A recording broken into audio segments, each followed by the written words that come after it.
हम भरती बानी अस्पताल में, तू तो खुश बारू ससुराल में। जा बेवफा जा बेवफा, हम भरती बानी।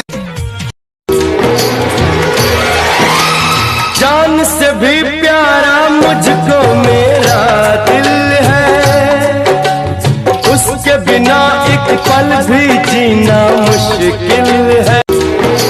हाँ जेकारा खातिर छोड़ले कहियो हो देह छोड़, जेकारा खातिर छोड़ले कहियो हो देह छोड़। हमरे नियो न दिलवा रोई कहियो तोर, हमरे नियो न दिलवा रोई कहियो तोर। अरे दिल ना लगई हाँ फेरू जाने आई हाँ, अब जा जा जा जा। अरे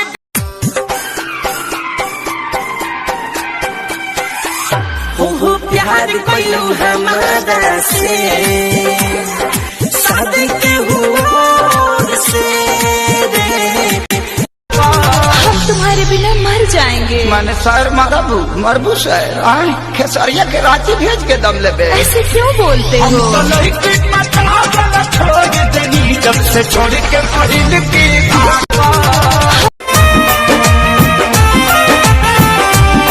हाथ माथा पौधों के क्रिया खैले रहल जान, साथ छोड़बू ना वादा इहे कैले रहल जान। लॉकडाउन से कहिया मोदी जी मिली रेहाई, रो रो बोलावा होतिया घर हमर माई। पौआ में पायल पहन के जब जब छाना। मतलब हद बा कहतानी कि हम फोन करतानी। हाँ सुनी का सुनी? हमरा अंगी लागता।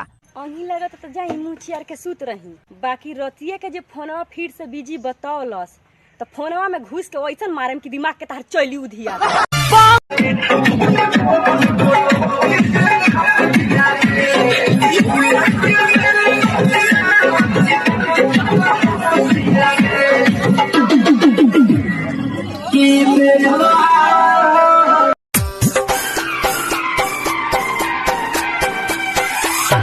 हो प्यार कोइलू हमारा से, शादी के हुआ से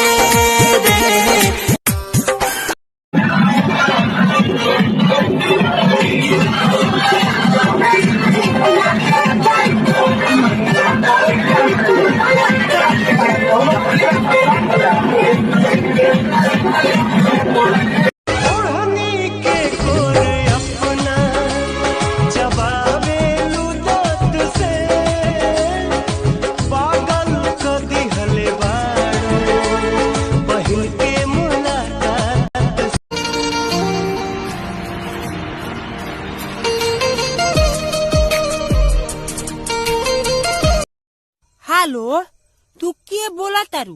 पूजा केकरा से बतियावे के बा? ताहरा से। हमरा बाबजी से बतियाबू? अभी हम बिजी बानी। पक छुछुनार, ऐसा लड़का से मुँह ना लगे चाहिए। मुँह ना लगे चाहिए ना। तो आवो गले लग जा। इतना बता दे मुझको, इतना बता दे मुझको, क्या मेरी खता है? बड़ी बेवफा है तो